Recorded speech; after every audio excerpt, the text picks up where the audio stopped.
Hello my dear friends, you're on the Military Summary channel. In this short video we're going to discuss the most important events that took place during the previous night.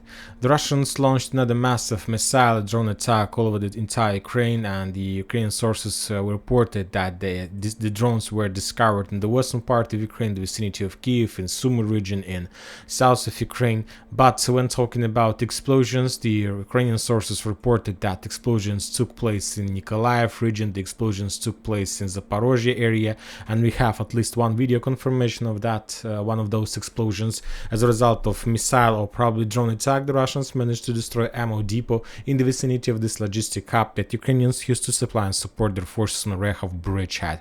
Furthermore, the Russians published another video how they destroyed S-300 system in the vicinity of Nikolaev and Nikolaev area. This area the Ukrainians used to protect the western and the central part of Ukraine from attack from Crimea and so on. But as we can see, that S-300 system was destroyed without any possibilities and chances to defeat and to destroy, shut down Russian drones. As you can see, that S-300 system was destroyed by drone. Now we are moving to Orechov, and let's talk a little bit about this bridgehead, about the Battle of Orechov and so on. First, let's discuss Pityhatke. We discussed that during the previous days there was very heavy clashes in this settlement, and every single day the settlement changed its owner probably for a few times per day. But today we can say that Ukrainians, neither Ukrainians nor the Russians controls at least the southern, western and the eastern part of this settlement. Probably the Ukrainians control the northern one that located on the northern bank of this river Yancherkak. But the settlement itself, and the main part of this that settlement, is located in the gray zone. Nobody. The thing is that it is possible to control, it is possible to enter this settlement, but it is very difficult to stand against enemy's artillery. So this is the reason why nobody enters this settlement, because if anybody enters, then the enemy's artillery start bombing and shelling the settlement, and after that the forces, clearing forces, special forces enter the settlement to complete the clearing operation. That's it. So this is the reason I believe that this settlement is going to stay in gray zone for a very long time, because the thing is that main positions either from the Russian side and from the Ukrainian side are located on the hills. So the Russians on the hills on the south, from the east on the west and the south of the settlement, and the Ukrainians are located on the hills on the north. So this is the reason nobody is going to answer. But when talking about the Russians, this situation completely fits the Russians' requirements and Russians' needs, because from this perspective everything is okay. The Ukrainians can't advance, can't move further, and from the Ukrainian side they need to think what to do next, because they need to penetrate this area and they need to develop this bridgehead to capture Zhiribyanki, Pityhatke and fortifications in the vicinity of this settlement.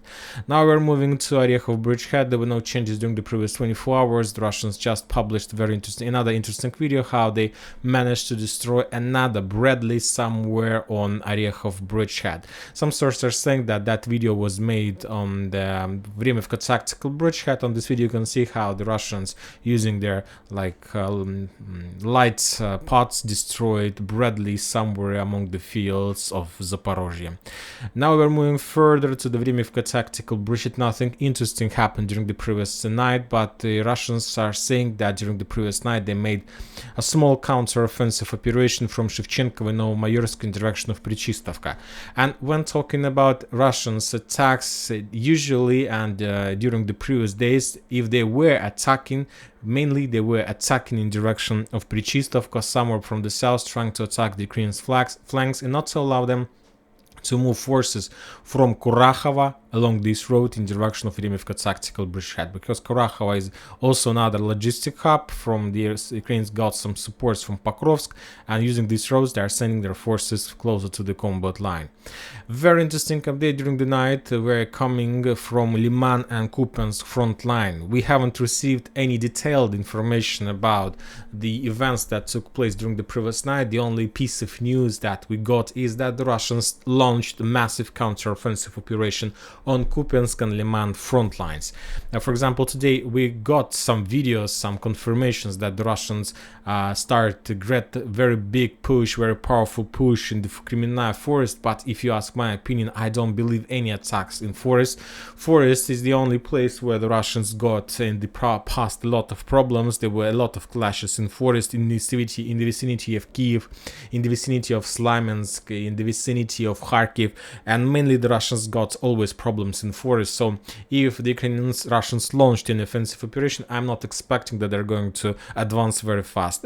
Probably this is another push, a very powerful push, but anyway, it's going to take months or probably 2 before the Russians are able to get the Seversky Donetsk River.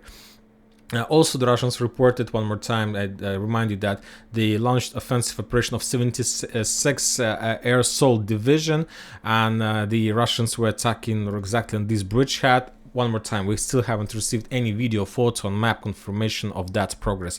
Also, also some updates were coming from Liman and Kupiansk front line, and the Russian sources reported that the Russian forces managed to get a little bit closer to Kupiansk. They haven't provided us any video, photo, geolocated confirmations, just the regular words that the Russians managed to advance. Today we are going to expect more updates about these front lines. Probably these 2 front lines are going to become very important these days, and this is like the tactics of the Russians. They see how the Ukrainians have accumulated significant number of their forces in the vicinity of Zaporizhzhia, Dnipro, and of course the Russians need to stretch Ukrainians' reserves and to force them to send some reinforcements to these front lines. So that's why they will try to attack, they will try to push, but of course not like a maniacs. I'm trying to say not like Ukrainians are sending like hundreds, thousands of soldiers to the meat grinder. Probably it's going to be a very accurate and slow operation, but of course with some level of pressure, with a purpose to force the Ukrainians to send some reserves in these directions. And that's it for this short video. The Military Summary channel reminds to condemn any violence in the world. Thank you for watching, subscribe to my channel, put your likes, join my Patreon, and have a good day. Bye bye.